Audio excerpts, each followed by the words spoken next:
Hello all, I'm Wadabra. Welcome back to Adastra.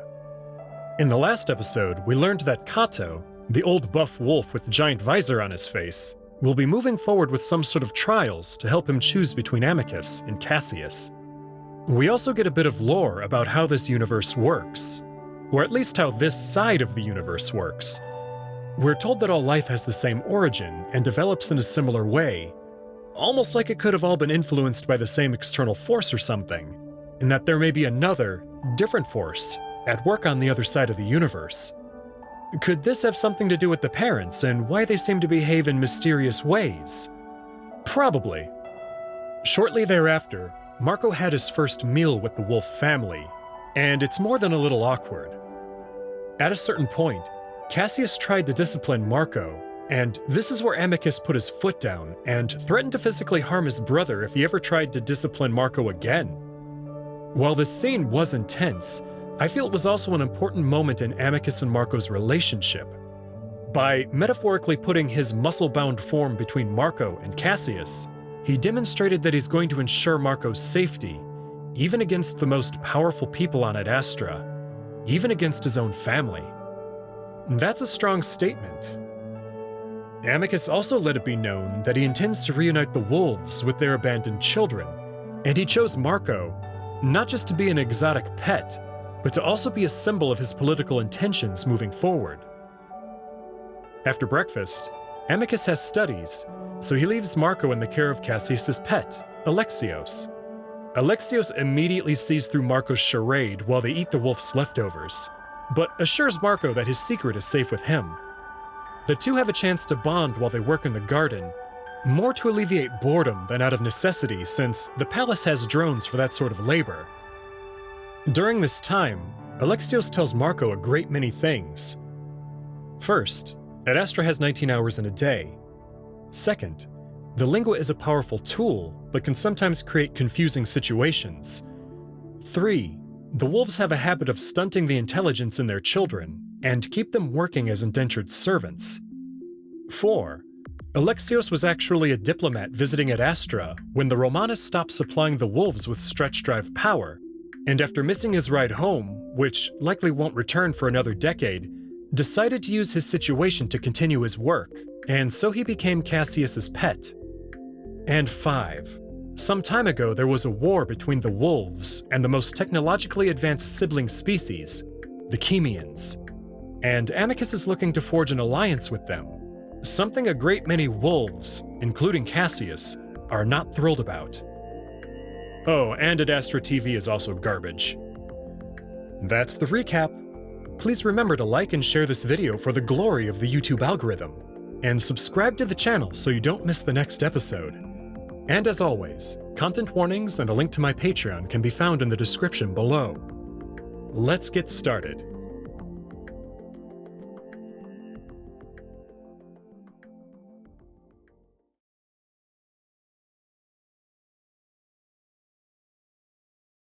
I'm relieved to cut the film short, and Alex and I part ways to go to our respective rooms. I'm surprised to see that it's already dark outside. Even with the shorter day, I guess mindlessly watching wolves overacting to other wolves in masks took up more time than I thought. On my way through the marble halls, I pause every now and then to look at the large murals on the walls, depicting everything from wolves swimming to wolves swinging swords at other canines. In the Great Hall is the largest mural, and it depicts 5 wolves. The features are flat and lack any sort of perspective, making the muzzles look a bit askew. 2 larger wolves loom over the other 3. One is white with a feminine shape, while the larger of the 2 is black and holding his paw to his chest. Around his head is a wreath. Of the 3 smaller wolves, one is also clearly feminine, while another is white. I wonder if this might be Cassius and Virginia, which would leave the remaining wolf in the middle to be Amicus. He's skinnier, and I wonder if this might be him as a child, or teenager. A glowing wreath floats above his head. Ahem. I jump as someone clears their throat, very loudly next to me. I turn around and find myself staring at Kato, the advisor. He looks me up and down for a moment. At least I think he does. More silence. I open my mouth to respond, then I remember what Amicus told me. I let my eyes unfocus, and my mouth droop open a bit. Kato's ears twitch at the sound I make, then clears his throat again. Hello. Marco, was it? How are you enjoying your first day in the palace? I wonder if I should keep droning, or if I should at least answer the question. I am technically a sapient, so I suppose it's okay if I sort of understand. Good. The left side of Kato's scarred face twitches as he waits for more, but I don't give him anything. Good, good. I trust that Alexios showed you around the palace. It's a bit of a stifling life behind these walls, but hopefully with time we'll be able to take you out to the city. I cross my eyes a little.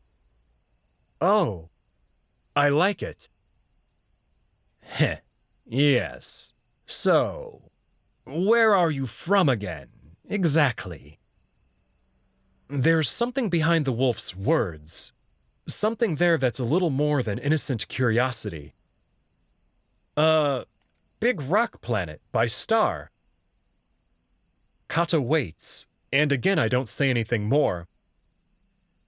Do you have a name for your planet?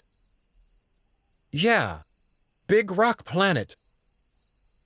Kato massages the left side of his forehead, looking a little bit annoyed. Big Rock Planet. With water.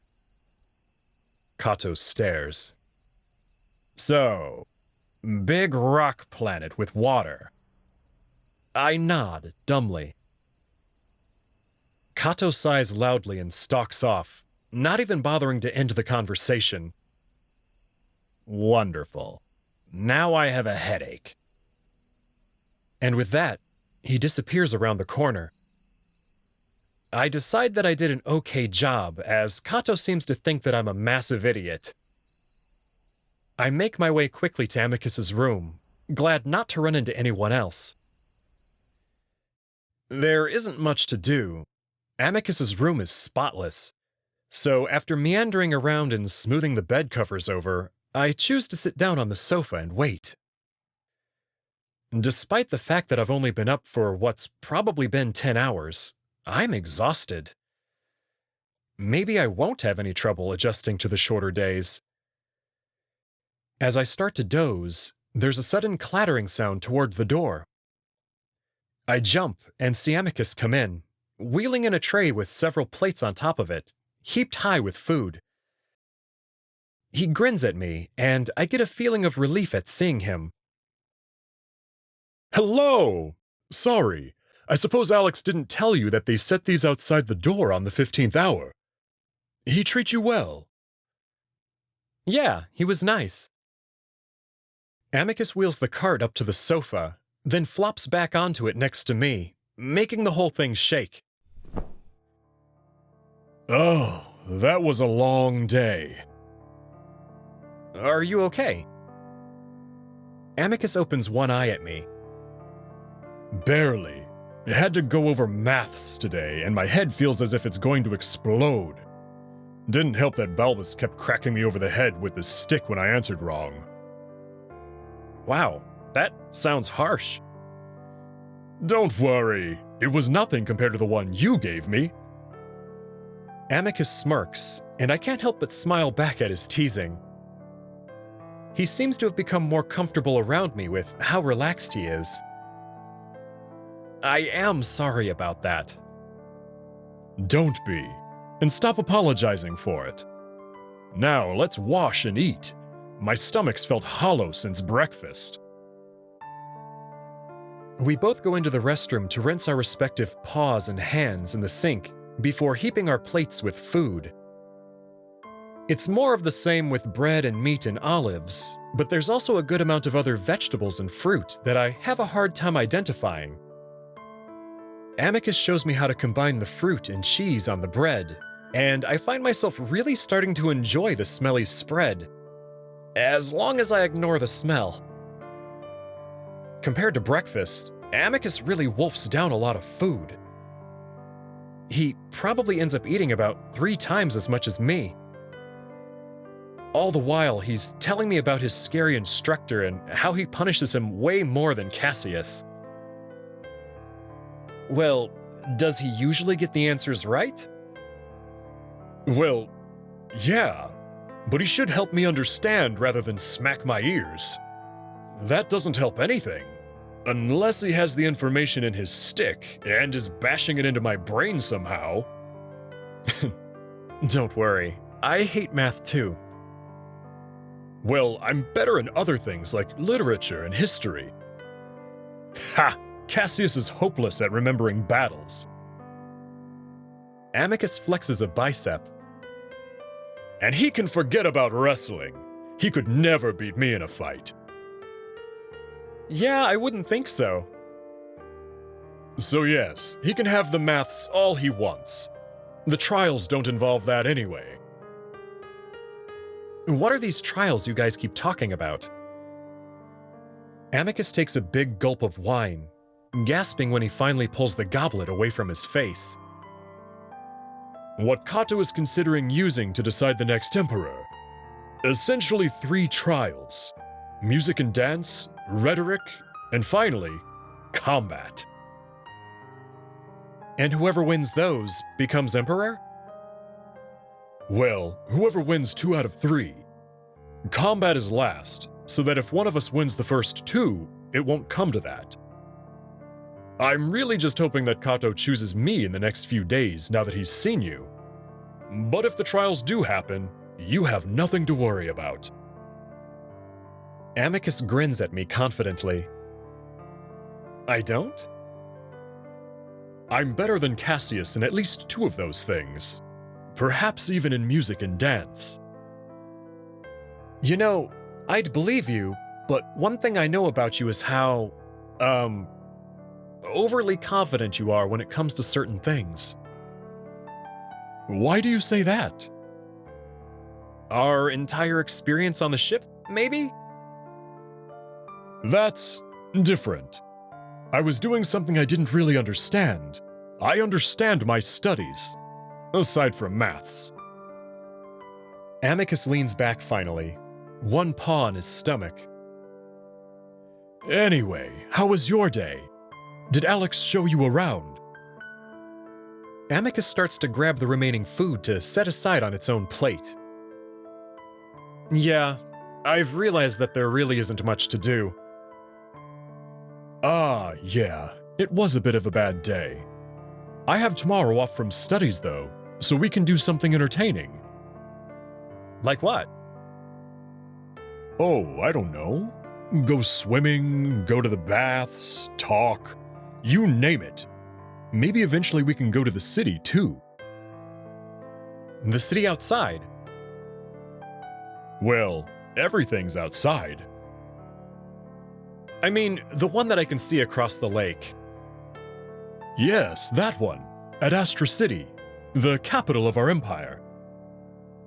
Oh, isn't it kind of small for that? I mean, it looks really nice, but it kind of just looks like an average-sized city. Amicus frowns. I think it's quite large. How big are cities on Earth? I shrug. I don't know, pretty big? Millions of people? Amicus raises an eyebrow. Millions? Yeah. I wonder if the lingua is translating everything correctly. Why? How big is Adastra? The city? Just over 5 million. The wolf population is 80 million. Oh. How many humans are there? Like 7 billion. Amicus chokes. What?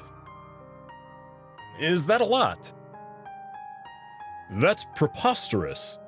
Do you not have population control measures put in place? Well, not in most places. Amicus shakes his head.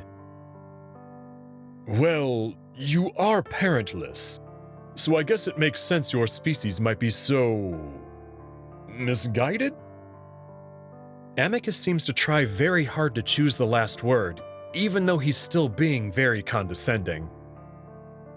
He seems to notice my annoyance, though. Well, is your species doing well? Is your planet able to sustain such a population? Sort of. I guess there are problems. Amicus strokes his chin. Well, I suppose when I become emperor, I could ask the parents about your species. The whole thing is a real mystery, but it's clear that we must have overlooked your people somehow. He smiles at me. Maybe we could even bring you into our fold again. Whoa, hang on a second. Images of Roman spaceships descending from the heavens to enslave the human race, all because of me, flash through my mind. You know, Alex told me about what you do to the other sapiens. It doesn't sound like something humans would want to be a part of. What did he tell you? The whole enslavement thing? Enslavement? What you do to your children. Well, that's a harsh word for it. No, it's the right word. Humans have done the whole indentured servant thing back on Earth, and it never turned out well for the servant. Amicus's ears go down a bit. And as misguided as humans might be, we've at least abolished slavery. I notice Amicus's ears turning red. Maybe he never expected to be lectured on ethics by a human. Ah, well, I do mean to change things a bit when I become emperor. A bit? I mean, things can't just be changed all at once. It has to be gradual. Amicus flicks his tail in annoyance at me. Listen, I agree with you. We've been trying to change the way we've treated our children for generations. My grandfather and father both worked towards this. Well, while that's messed up and definitely wrong, I think the intelligence thing might be even worse. What intelligence thing? The grimace on Amicus's face tells me that he might already know the answer. The way you stunted intelligence in the children you uplifted. Amicus is silent for a moment. I can tell that all of this is making him very uncomfortable. I have to ask myself again how I got to this point, sitting on a sofa, debating ethics with a prospective Emperor Wolf. He finally folds his arms and huffs. Again, I agree with you on all of this. I don't like the way we've treated our children. In the end, I truly feel that becoming a more compassionate and united empire will lead to a better outcome for everyone. It's going to take small steps, but understand that it's something I mean to fix. And stop saying you like I did it. I was born into this. I've come to realize how much of an open book Amicus is as a person, so I don't doubt his words. Well, as long as Cassius doesn't become emperor. Amicus snorts. Not a chance. Well, if he does, it sounds like he's going to reverse all of that. And I'm saying there's no chance of it. Wait, how much has Alex been telling you? It was a short conversation. I asked him about the Empire. I didn't, but I don't want to get Alex in trouble in case he wasn't just supposed to tell me. Cassius seems like a terrible person, by the way. And I'm not just talking about his personality. He wants to keep people enslaved. It's complicated. He's just very traditional. But again, there's no chance. I sigh at the wolf's overconfidence, but he does know his brother far better than I do. Well, I'm at least glad that I'm behind the right wolf and getting myself home. The right wolf? Yeah, I can't imagine being under your brother. Amicus glances at the plate he's been building with food. Speaking of, I'm going to bring this to Alex in the garden. Did you want to accompany me? I run a hand through my hair, feeling the griminess from 2 days of no shower. Actually, can I use the shower while you're gone? I feel kind of gross. Oh yeah, sure. Just step in and it starts up. There's a screen on the wall that controls temperature. It has a color spectrum that you can drag a finger across. I'll figure it out. Ah, right. Well, I should be back by the time you are finished. And with that, Amicus balances his plate of food on his paws as he strides out of the room, leaving me to go into the bathroom. I quickly use the toilet again, suddenly glad that I don't have to use a public toilet like the one I'd seen drawings of in my Roman history books. The shower is easy enough to understand, and the water is immediately warm and pleasant, so I don't have to bother with the temperature. There are several glass bottles of soap, so I choose the one that smells the best and give myself a quick wash. When I'm done, I grab a towel off the wall and dry off before wrapping it around my waist. I think about putting my clothes back on, but the idea of stepping back into that underwear has me hesitating. Instead, I open the door and I'm greeted to the sight of Amicus sitting on the edge of the bed, looking off to the side, a paw in his lap holding a brush. His head snaps in my direction before he immediately averts his eyes. Sorry. I didn't mean to see. I thought you'd be dressed. Hey, it's fine. I've got the towel on. Slowly, Amicus turns his gaze back to me, eyes drifting down my torso before immediately snapping back up again. Oh, I thought you hated any sort of nudity. Not really. Just the genitals. Even then, I don't hate it. It's just more private. Oh. Amicus seems to be staring at me, and I start to feel a little self-conscious. Is everything okay? Amicus looks away again. Sorry, I'm just not used to seeing you like that. I've only seen humans with clothing, so I sort of imagined you to always be that way. Well, my clothes are dirty, so I was going to ask you about maybe getting some clean ones. At least until you can get me that tailor? Oh, of course. Come, send us some robes from storage. Children's robes, please. Yes, Amicus. Thanks. Of course. I stand there awkwardly for another few seconds until Amicus seems to snap back to reality again. He holds up the brush. Anyway, I thought maybe you'd like to be groomed too. I feel it's only fair after what you did for me. Oh, well, it's only on my head. All the easier for me then. Amicus grins. Well, all right. I walk over to the bed and sit with my back to the wolf. Amicus adjusts his seating to face me more directly, then starts to run the brush gently through my hair. We sit in silence for a bit, and I start to enjoy the feeling of the brushing, especially the way the firm bristles run across my scalp, giving me shivers up and down my neck. Sorry for talking so much earlier. I'm not used to being able to talk to someone. The palace is a bit lonely, so having a friendly conversation with someone other than Calm is a bit of a novelty. Amicus chuckles. That was probably why I was having so much trouble focusing on my studies today. I was so excited to come back home and speak with you. Hearing that makes me feel a little bad for the wolf. I suppose being the prospective emperor doesn't allow you to have many friends, And being in such an empty palace definitely seems lonesome.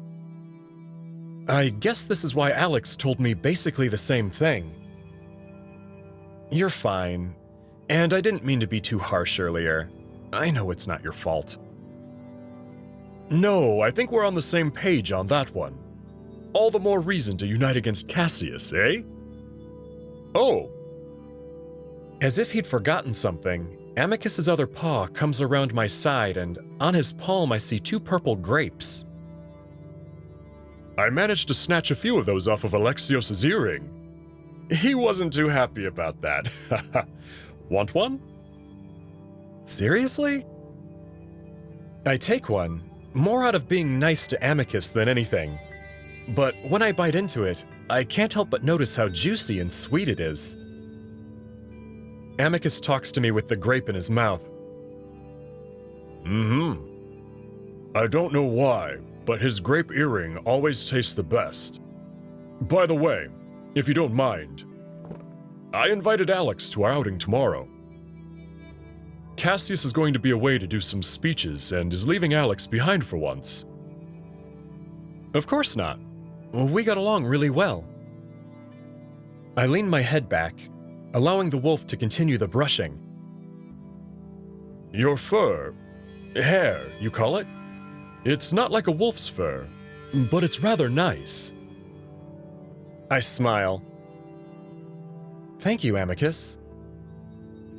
If you'd like, I can do this for you every day. I feel that's fair. I have to admit that I really like this, so I accept. Yeah, sure. It feels really nice. I hear some thumping sounds, and I imagine it's Amicus's tail wagging against the bed. So, washing you, brushing you, and making you smell nice are all my duties? Well, that and accompanying me to important meetings and public outings. But all you do during those is stand there and look civilized. Yeah, that's what you all keep telling me. This all seems pretty easy. Though, there is one thing you can do for me before I go to bed. What? Well, a full body massage. I look over my shoulder at him. Or we can just stick with the other duties. I laugh, and Amicus's ears come back up. He continues to brush for a while longer before finally setting it aside. There. Looks much better now. I gently run a hand over my hair, and I have to agree that it feels softer than it's ever felt before. But anyway, Marco, I am looking forward to these months ahead with you, even though we started off a bit poorly. I look back at the wolf, at his earnest but tentative smile. He's definitely a man of contradictions. Rash half the time, but considerate most of the time. I'm not sure what to make of him, but at this point I feel like I can at least trust him. And that's saying a lot after what he put me through. I smile back. Yeah, me too.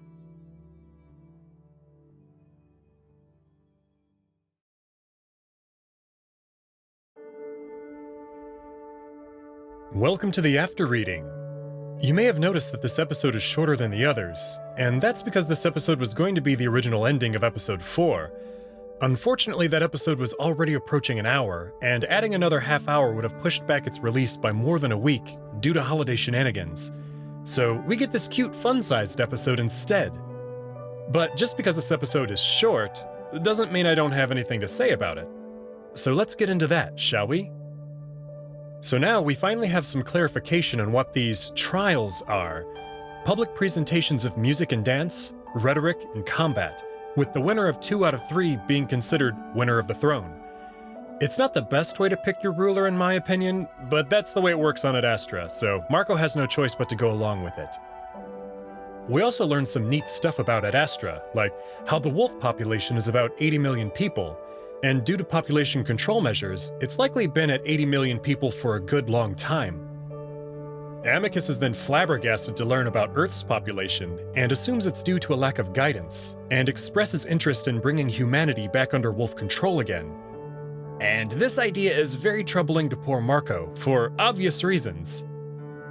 I like the way this conversation then builds nicely upon what Marco learned from Alex. The cat raised a lot of red flags about the greater wolf culture, which even got Marco to look at Amicus in a different light. But instead of giving Amicus the silent treatment, or falling into some other unhealthy social dynamic, Marco actually talks to him about it. They both speak, and more importantly, they both listen. And after listening, it turns out they actually hold many of the same values. Who would have thought? It should be noted that Marco is very wrong about slavery not being a thing on Earth anymore, but considering his age and assumed privilege, it makes sense why he would think that way. But anyway, Amicus expresses to Marco how he wants to continue to implement change to his society, building on top of the changes his father and grandfather started. To some readers, this might seem a bit unrealistic of him, but keep in mind that Amicus is a closeted gay man in a homophobic society, so he's likely to have felt the sting of social injustice even from the palace. And there's no better motivation for wanting things to change than to be on the receiving end of said injustice. Finally, we get to the scene where Amicus pays it forward and offers to brush Marco's hair like he'd done for the wolf that morning. And this is honestly my favorite part, since it really helps to characterize the type of person Amicus is. As Marco comes out of the shower wrapped in a towel, Amicus averts his eyes out of respect for Marco's modesty, even though this isn't something practiced in wolf culture. He's trying to make Marco feel as comfortable as possible. Then, when Marco says it's okay and Amicus looks, Amicus really looks. Amicus covers with the excuse that he's just not used to seeing humans without clothing, but we all know what's really going on here. This is a fun way the game inverts typical visual novel roles. Usually our point of view character is the one doing the looking, because they're a stand-in for the player, giving the player all of the agency while the other characters all react to their actions. Here, though, Amicus assumes the role of player character, and it's Marco who's reacting to his actions. It's also another way the novel continues to allow Marco to be his own character that's separate from the player. Later, after a moment of comfortable silence between them as Amicus runs the brush through Marco's hair, Amicus confirms something that Marco had suspected earlier when he pointed out how lonely the palace felt. It turns out that the reason Amicus was having trouble focusing on his studies that day was because he was just so excited to get back home to spend time with Marco, because he's not used to being able to talk to someone other than calm. And that's so beautifully tragic. He's just a lonely little closeted gay boy, isolated in a palace, unable to hold a friendly, non-judgmental conversation with anyone except the computer, not even his own family. And now it's making a lot more sense why he's suddenly getting feelings for our unsuspecting protagonist. And I adore how he tells Marco that, even though things started off badly between them, he's looking forward to the time he's going to have with him. And then, after exploring his own feelings, Marco returns the sentiment. So, how will their relationship evolve from here? Find out in the next episode of Adastra. If you enjoyed this video, remember to give it a like, share it with fellow degenerates, and leave a comment for the almighty YouTube algorithm. Until next time, thanks for watching.